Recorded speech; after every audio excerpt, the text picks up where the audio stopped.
Hey everyone, just waiting to see that we're live.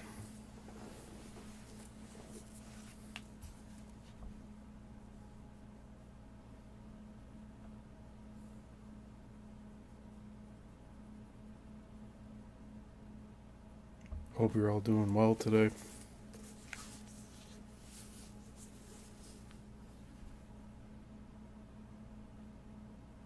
Yeah, we are live. Excellent.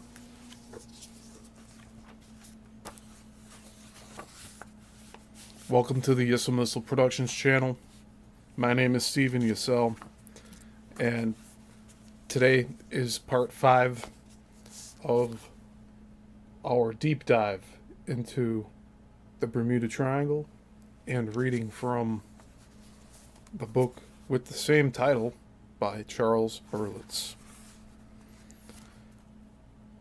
And today we will be reading chapter 5.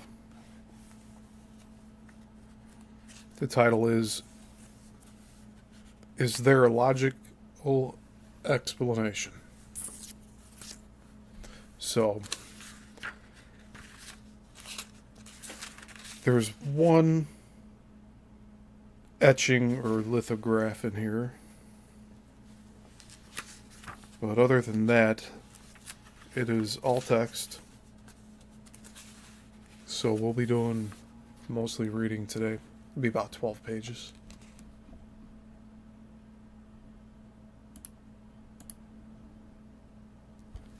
So yeah, without further ado,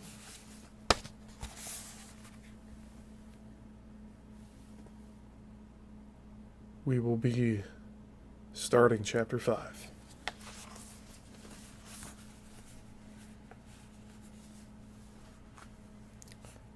It has sometimes been pointed out in minimizing the importance or even the existence of the Bermuda Triangle that it is not truly a mystery at all, and that since ships and planes are lost all over the world, a triangle projected over any group of important sea lanes would indicate a disturbing incidence of loss if the triangle were made large enough.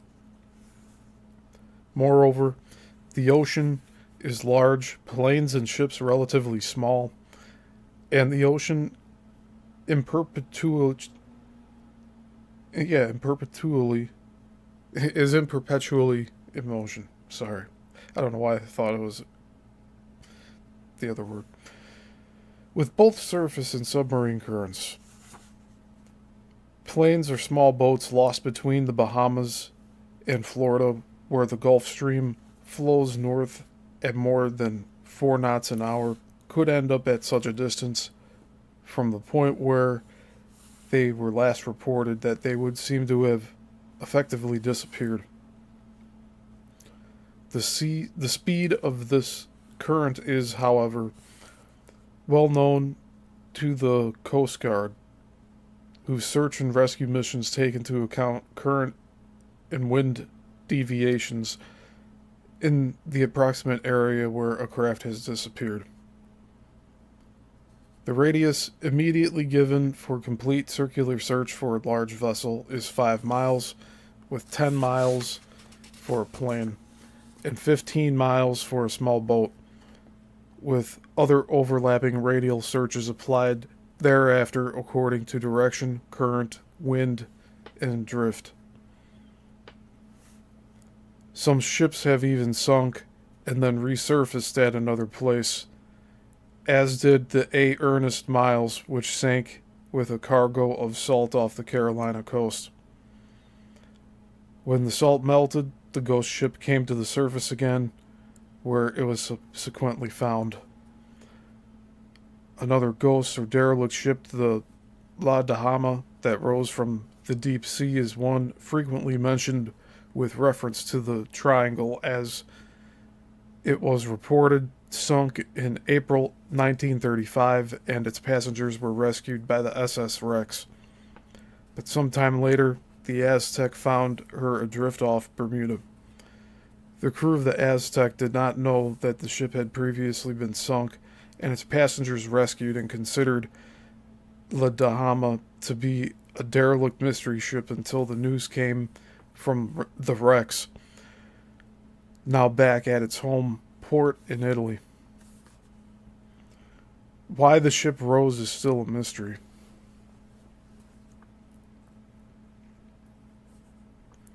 Wreckage of lost ships and planes on the sea floor, moreover, can easily vanish into the ocean quicksands or be covered up by storms or eventually be uncovered by other storms until rediscovered by submarines or divers. Mel Fisher, a longtime diver and salver, one engaged in salvaging ships or cargoes, has been engaged for some years in underwater exploration on the continental shelf within the Triangle area in the Atlantic and Caribbean. While occupied in his search for Spanish gold, of which he has amassed a great quantity, he has made other surprising finds on the sea bottom, which were evidently widely searched for at the time of their loss, but later forgotten. These metal concentrations are picked up by a magnetometer, a 1,000-fold intensity compass, which indicates the location of undersea metal, a property that has often directed Fisher to relics other than the Spanish treasure ships he is usually searching for. I need to take a pause here.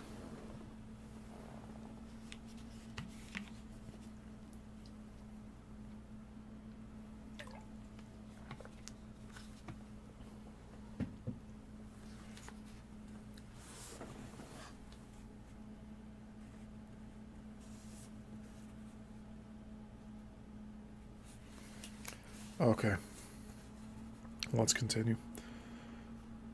It is important to note that the improved magnetometer was not in use at the time of many of the disappearances within the Bermuda Triangle.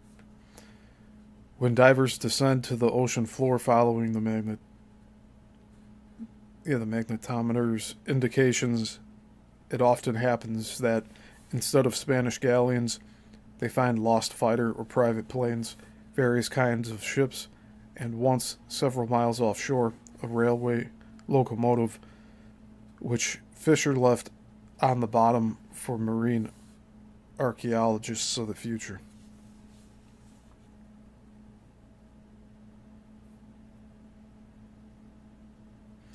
Mel Fisher is of the opinion that some among the many disappearances in the Florida Bahamas area have been caused by unexploded bombs from the Air Force bomb runs, live torpedoes, or floating mines from past wars or present combat training exercises. On one occasion, diving in the vicinity of a Spanish treasure ship, he started to bring to the surface what he thought was an antique Spanish cannon when he noticed that the barnacle-encrusted artifact had a pointed end, indicating that it was a bomb, and a live one. From the number of unidentified wrecks he has noted on the bottom as he pursues his quest for the special wrecks he is seeking, 2 Spanish treasure galleons, La Margarita and Santa Maria de Atocha, containing treasure estimated as worth from $400 million to $600 million.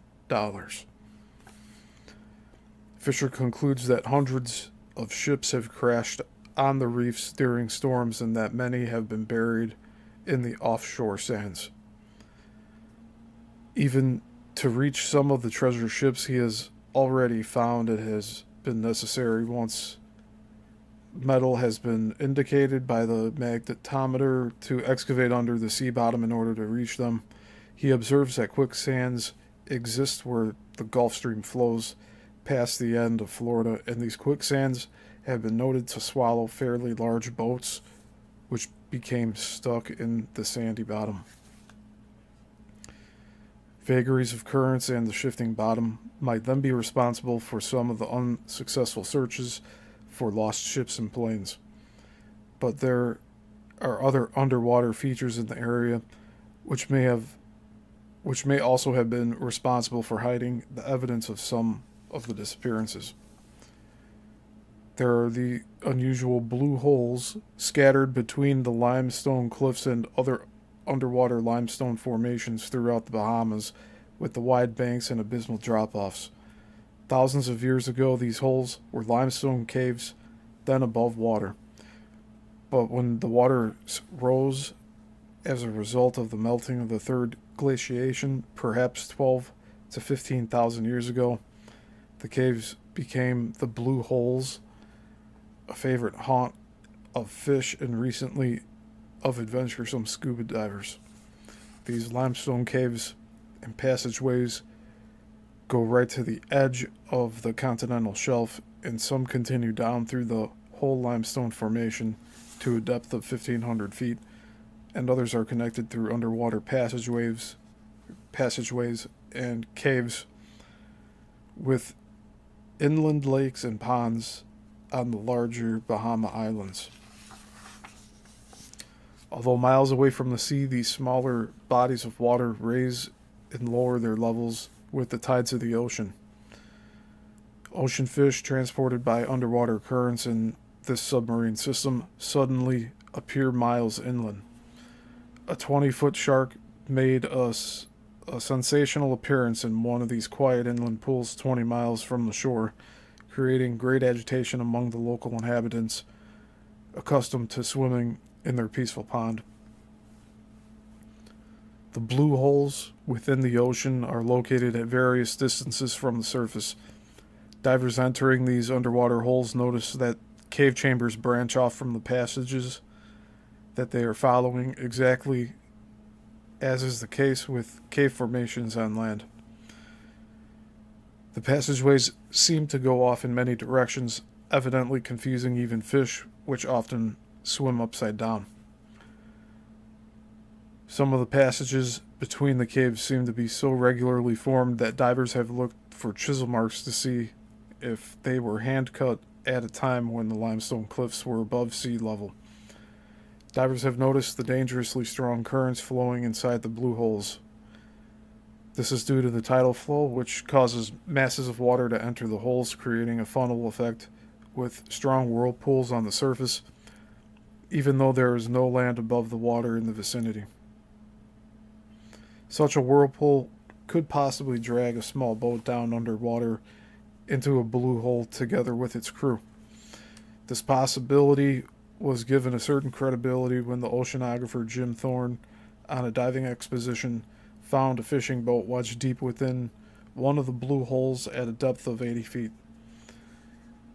Dinghies and a small craft has also been found by others at 65 feet and lesser depths within the holes. But while some small boats and perhaps wreckage of larger boats may have ended up within the blue holes, it may still be there. Certainly this whirlpool effect would not explain the disappearance of ships, and certainly not of planes.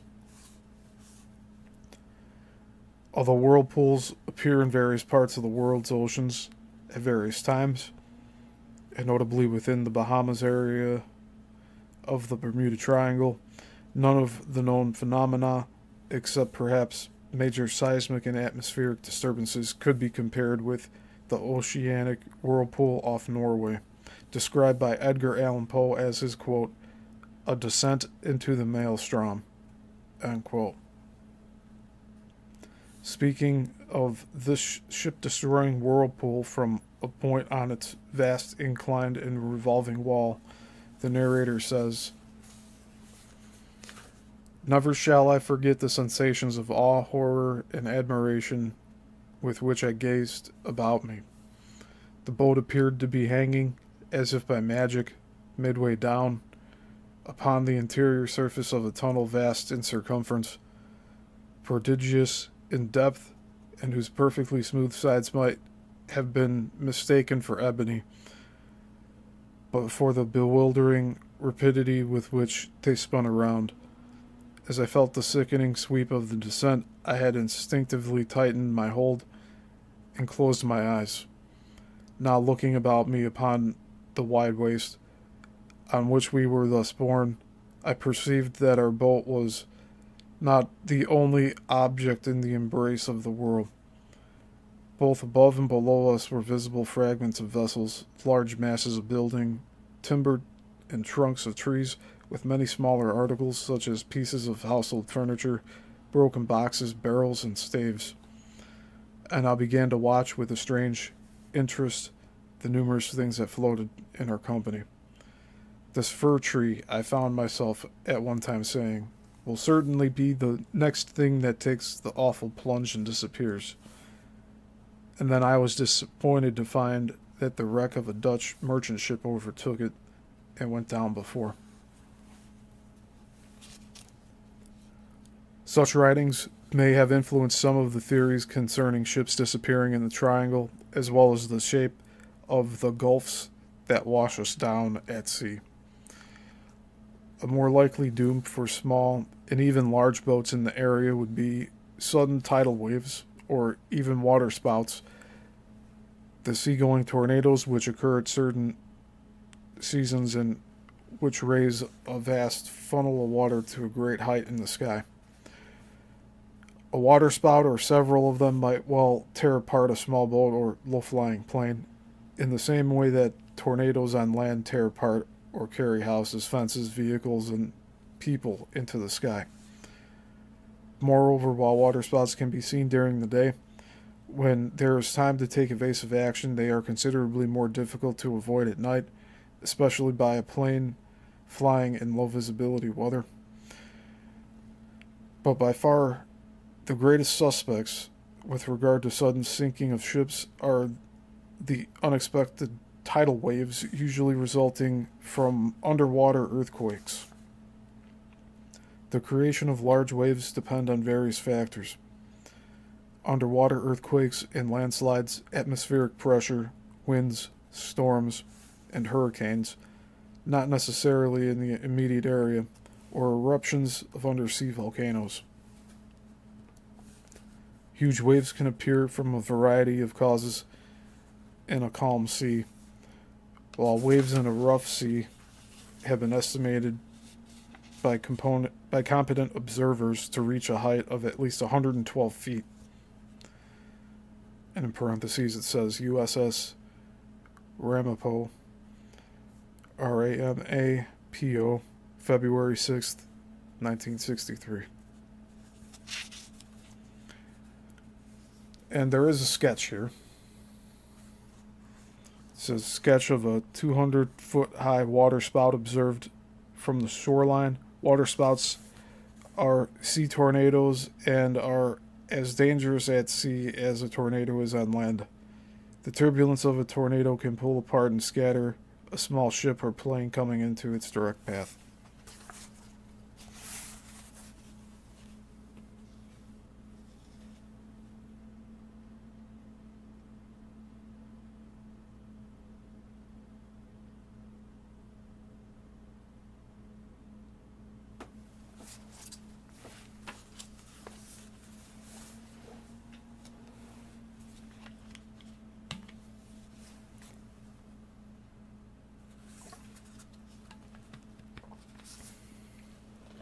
Alright, let's continue.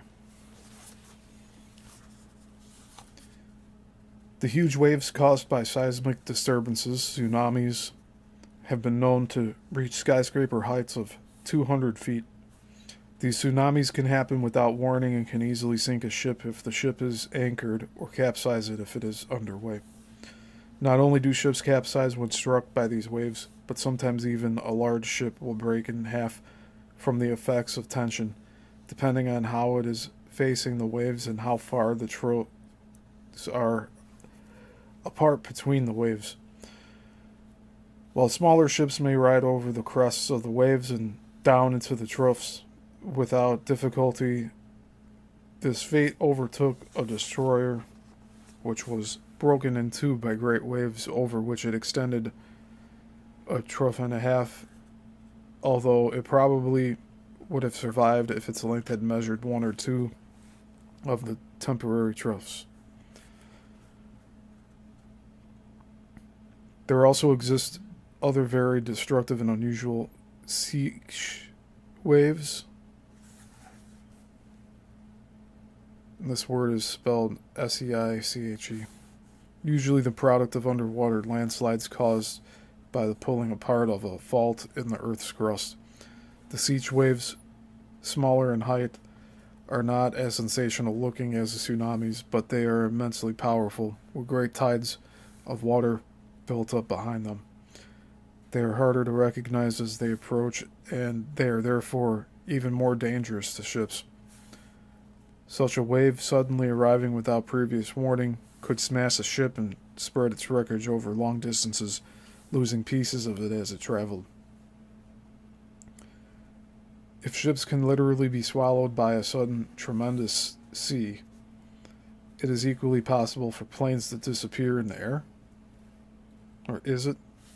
Is it equally possible for planes to disappear in the air? Planes have been seen by reliable observers to fly into a cloud but never fly out again, as if something has disintegrated them or snatched them out of the air during flight. Stresses exist in the atmosphere that can be roughly compared with tidal waves, especially if a plane heads into them at a high rate of speed. Also, there are often winds at different altitude levels, and ascending or descending plane can frequently encounter strong winds coming from a different direction than that indicated by the wind sock at the airport. If the intervening wind is strong enough, this can often have unfortunate results for the plane concerned. This wind shear factor is an important element in air losses, and in its intensified form of CAT, clear air turbulence, it can be compared to the Seiche waves that unexpectedly occur in an otherwise calm sea. The turbulence may be going either up or down or in a different horizontal direction, and when the change is rapid enough, either through the force of CAT or the speed of the plane, the effect is almost like flying into a stone wall. Generally speaking, CAT cannot be predicted, although it is generally encountered at the edge of the jet stream. The air current that moves through the skies above the Earth, much as the Gulf Stream moves through the ocean, but with considerably more speed, 200 knots per hour, as compared with the Gulf Stream's 4 knots or less. CAT could possibly explain the loss of some of the light planes in the Bermuda Triangle, tearing them apart according to the amount of pressure exerted, the G factor, or suddenly forming a vacuum and dropping the plane into the sea. CAT itself is a mystery, as it appears suddenly, if one can use the word appear for an invisible phenomenon, and it is unpredictable. Nevertheless, it is doubtful that sudden pressure change would have been the reason for all of the many planes lost in the triangle, and could have knocked out their radio communications as well.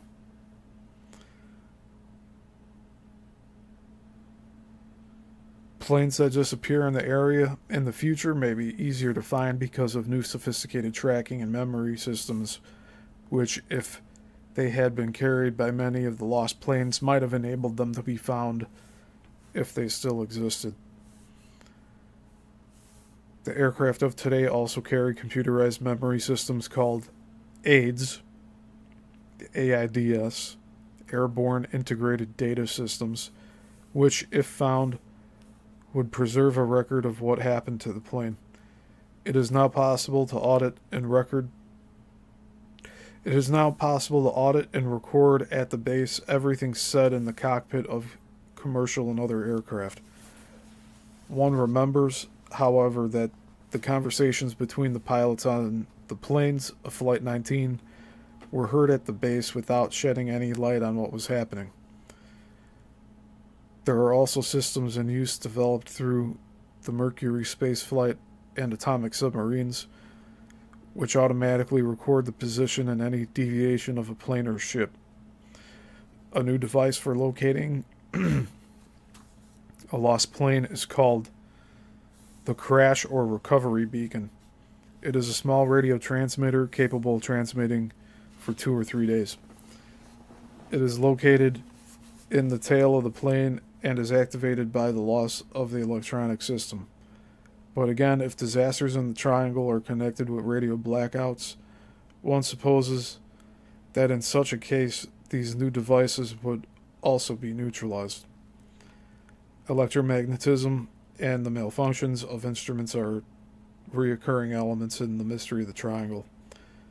Hugh Auchincloss Brown, an electrical engineer and author of Cataclysms of the Earth, is of the opinion that, quote, there are good reasons to connect these incidents to the magnetic field of the Earth. There have been fearful reverses of the magnetic field at different periods of the Earth's history, and perhaps another age of a change in the magnetic situation is developing, with occasional magnetic earthquake indications as prior warnings. This might explain the disturbances which would cause the planes to crash and then disappear when they sank in deep water. But it would not account, of course, for the disappearance of the ships. End quote.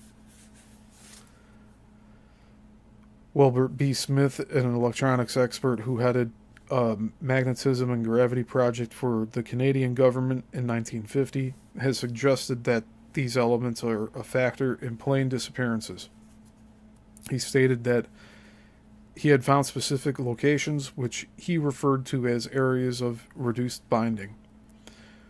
Relatively small in area, about 1,000 feet in diameter but extending upward to a considerable height, which were in effect so turbulent that they could tear planes apart.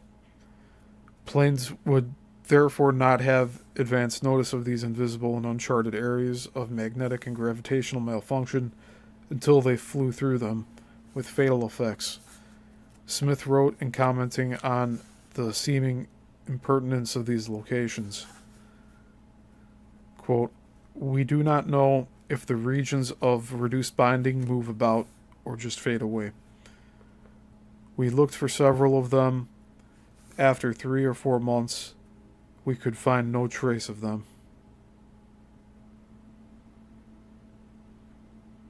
End quote.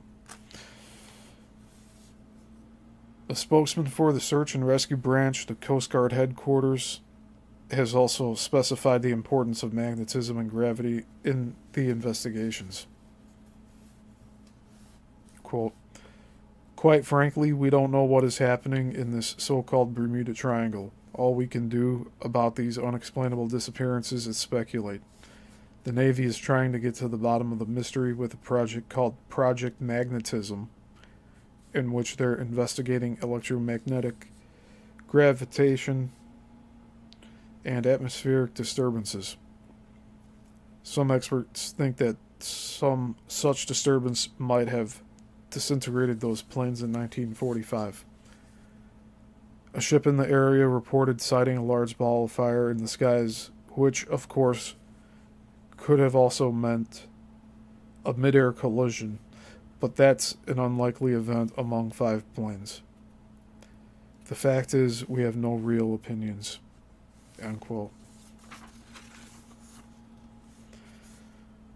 The 7th Coast Guard District, the closest district to the Triangle, and a form letter previously referred to, takes the point of view that the Bermuda Triangle or Devil's Triangle is an imaginary area, and offers the comforting assurance that the many losses are simply a coincidence. The letter follows.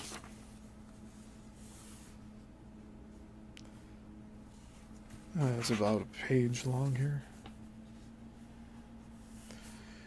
Quote, the Bermuda or Devil's Triangle is an imaginary area located off the southeastern Atlantic coast of the United States, which is noted for a high incidence of unexplained losses of ships, small boats, and aircraft. The apexes of Triangle are generally accepted to the Bermuda, Miami, Florida, and San Juan, Puerto Rico.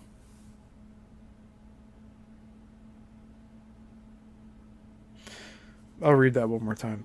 The apexes of the triangle are generally accepted to be Bermuda, Miami, Florida, and San Juan, Puerto Rico. In the past, extensive but futile Coast Guard searches prompted by search and rescue cases such as the disappearances of an entire squadron of TBM Avengers shortly after takeoff from Fort Lauderdale, Florida, or the traceless sinking of the Marine Sulphur Queen in the Florida Straits, have lent credence to the popular belief in the mystery and the supernatural qualities of the Bermuda Triangle. Countless theories attempting to explain the many disappearances have been offered throughout the history of the area. The most practical seem to be environmental, and those citing human error. The majority of disappearances can be attributed to the area's unique environmental features. First, the Devil's Triangle is one of the two places on Earth that a magnetic compass does point toward true north. Normally, it points toward magnetic north. The difference between the two is known as compass variation. The amount of variation changes by as much as 20 degrees as one circumnavigates the Earth. If this compass variation or error is not compensated for, a navigator could find himself far off course and in deep trouble. An area called the Devil's Sea by Japanese and Filipino seamen, located off the east coast of Japan, also exhibits the same magnetic characteristics. As the Bermuda Triangle, it is known for its mysterious disappearances. Another environmental factor is the character of the Gulf Stream. It is extremely swift and turbulent and can quickly erase any evidence of a disaster. The unpredictable Caribbean Atlantic weather pattern also plays its role. Sudden local thunderstorms and waterspouts often spell disaster for pilots and mariners. And finally, the topography of the ocean floor varies from extensive shoals around the islands to some of the deepest marine trenches in the world. With the interaction of the strong currents over the many reefs, the topography is in a taste of constant flux and development of a new navigational and the development of new navigational hazards is swift. Not to be underestimated is the human error factor. A large number of pleasure boats travel the waters between Florida's Gold Coast and the Bahamas. All too often, crossings are attempted with too small of a boat, insufficient knowledge of the area's hazards, and a lack of good seamanship. The Coast Guard, in short, is not impressed with supernatural explanations of disasters at sea. It has been our experience that the combined forces of nature and unpredictability of mankind outdo even the most far-fetched science fiction many times each year.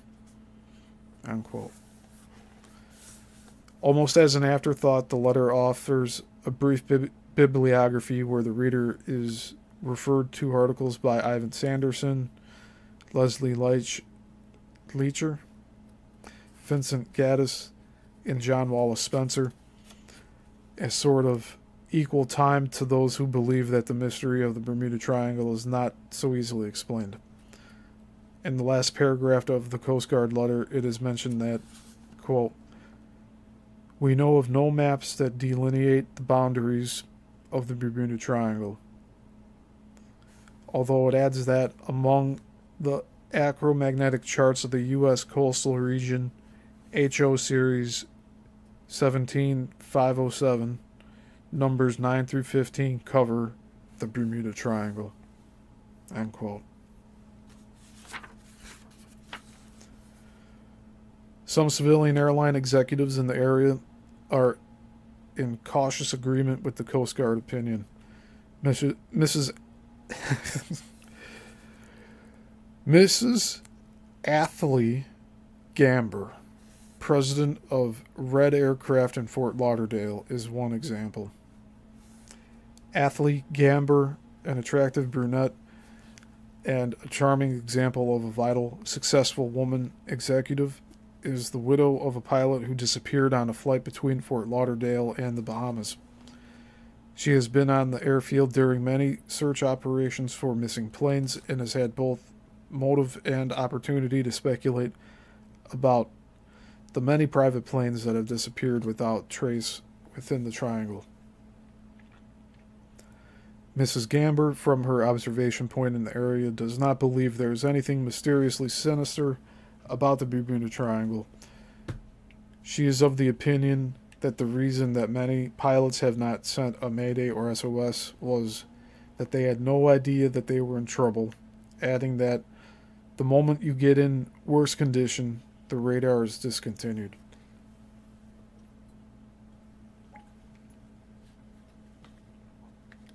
She observes, quote, "This area is characterized by a rapid development of an almost spontaneous low.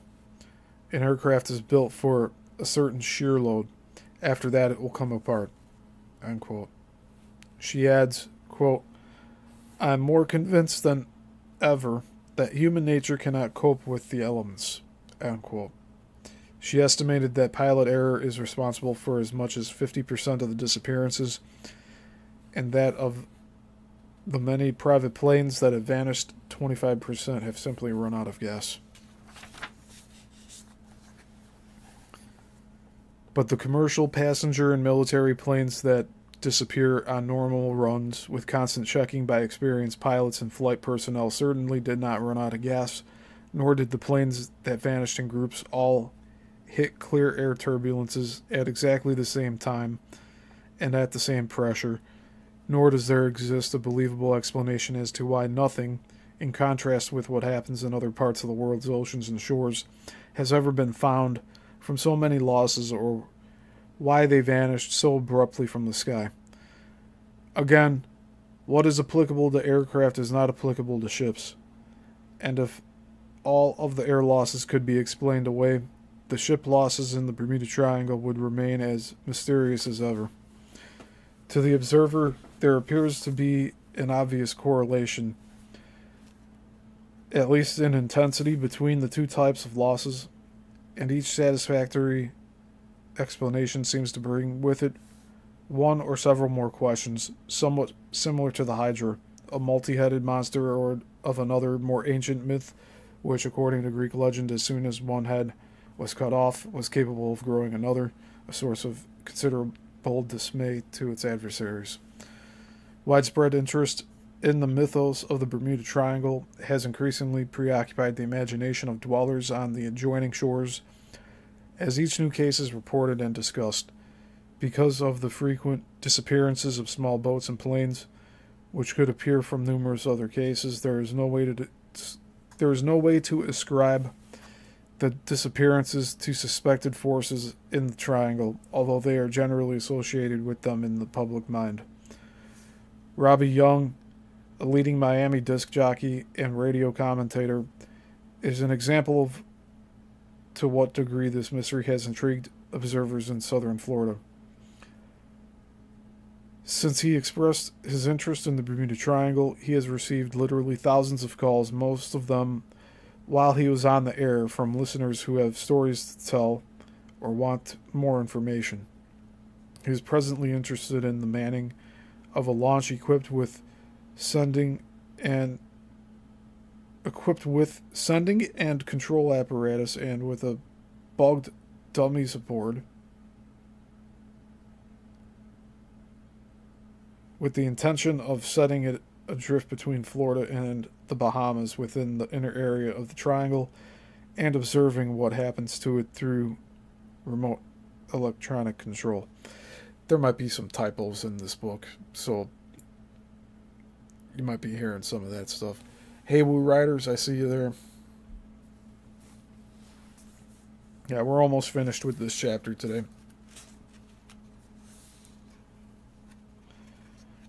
The desire to solve this mystery by personal touch, or by personal search and involvement in the extended much farther north in the latter part of 1974, an organization bearing the name of the ISIS Center for Research and Study of the Esoteric Arts and Sciences of Silver Spring, Maryland, will conduct a Frontiers of Science seminar cruise by chartered ship of the areas of the Bermuda Triangle where the most unusual and potentially dangerous phenomenon have been recorded. According to ISIS President Gene Bird, participants in the cruise will be required to take out special insurance because of the implied element of danger. In addition, it is planned to run psychological tests on members as they cruise through the danger areas, especially those where unusual compass activity or lack of function gives signs of magnetic deviation, to determine whether the mental states of the participants reflect the magnetic stress. This possibility has sometimes been previously mentioned as an explanation whereby persons mentally affected by strong magnetic currents would lose control of planes or ships, causing them to crash or founder, or they could simply abandon ship under psychological stress. It must be pointed out, however, that the survivors who claim to have encountered the yet unidentifiable forces present. I'm sorry, let me reread that. It must be pointed out, however, that the survivors who claim to have encountered the yet unidentifiable sources. I'm losing it here.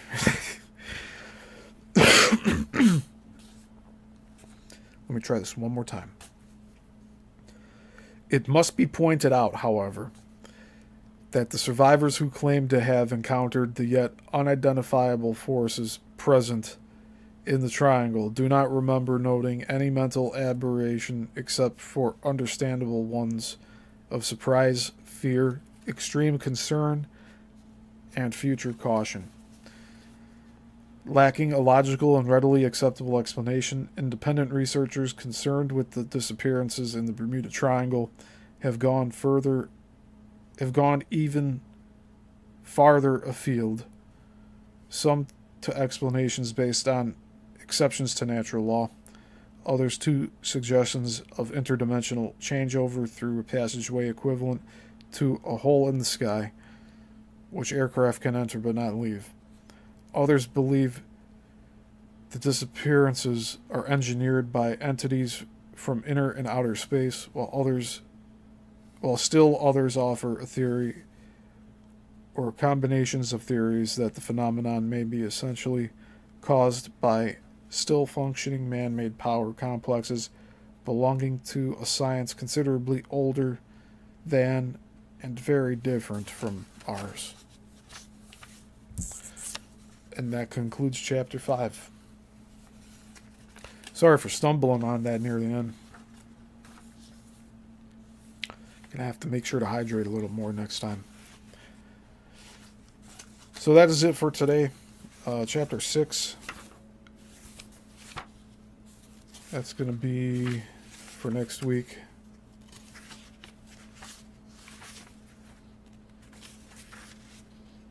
That's actually a little bit longer. But it does have a lot of photos in it. So that'll be good to look at.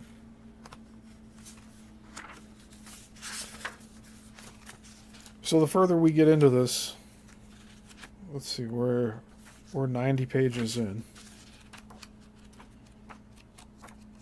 There's a lot of documentation. There's a lot of official reports. There's a lot of holes in the mysteries of the downed ships and planes.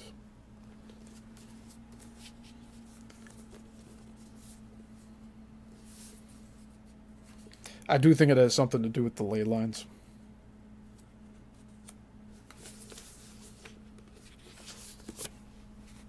Here, real quick. We're about that far in. So we're getting there.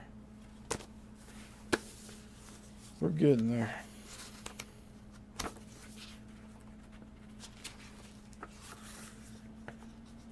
So next week will be chapter 6, Time, Space, Warps, and Other Worlds. That'll be fun to read.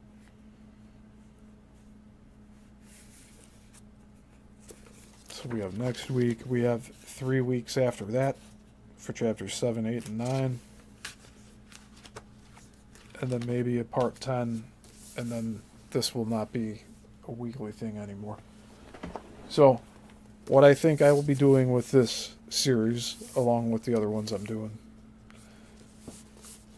when we finish this book, that's going to be it for a few weeks, if not longer. But I will keep the deep dive series on the channel open-ended so that I could add to it later on. But right now we still got 4 more to do beyond this one. So still got a little ways to go. And I don't know, what are you watching out there? Let me know here. Let me know in a comment. And be sure to like this video. I'm just trying to get familiarized with this whole Bermuda Triangle subject. So I don't have too much of my own opinion right now to share on what we're covering. Other than, like, a lot of these people do not have an explanation for what has been happening to all of those ships and planes.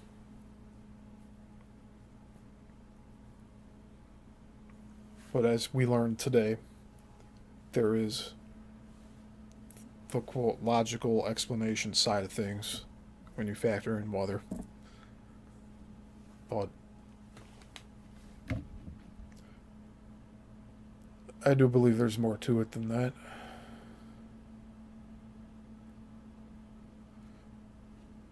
But that's going to be it for today. So, next broadcast I'll be doing is on Saturday, so 2 days from now. It'll be the Chicago film industry in the 1900s series. And I believe that's part 3. So, we'll be on part 3 of that. And then next Tuesday is part 9 of the Coral Castle series. I believe that's right. Yeah, part 9. And then you'll get part 6 of this series next week on Thursday. And I changed the time to 6 o'clock Central Standard Time, Chicago. I changed it to 6 from 4:30 because I figured a few more of you might be able to tune in live. But if you're not getting the notifications, I was told that if you are subscribed, to try unsubscribing and resubscribing, but then also click the little down arrow on the subscribe button and click the solid full bell that says all for all notifications. And then you'll get the notifications when I go live. Because you should be getting them right now, and a lot of you are not, which is really disappointing. Because I do put a lot of time and effort into this, and it could be going to more people, and it's not. So that's the ongoing mystery here on this channel. But that's going to do it for today. So next week we'll be doing chapter 6. And we will be talking more about time and space with the Bermuda Triangle. So until the next one, take care of yourselves. Class dismissed.